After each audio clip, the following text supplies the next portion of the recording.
Yo mga bossing, today feeding tayo ng ating mga praying mantis. So ito yung mga papakain natin, tatlo sila.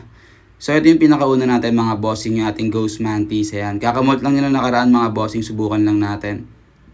So ayan, nakikita niya na, no? Pero para siyang naurong mga bossing ngayon, no? Wala na to mga bossing, hindi na to kakain. Tingin ko hindi pa siya ready. So ito nga pala yung ating male na flower mantis, ayan, or spiny flower mantis mga bossing. So ayan, subukan din natin. Ayun no, parang hindi niya nakikita no, hindi pinapansin, pakipot si tropa. Wala na, tumakbo na. Isa pa.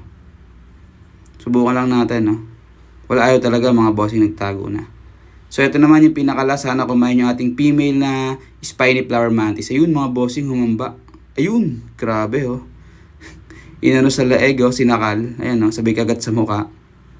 Ayun mga bossing, sana mag-molt na tong mga to no, kasi mas maganda tong mga bossing pag lumakalaki pa. So ila, salamat sa panonood mga boss.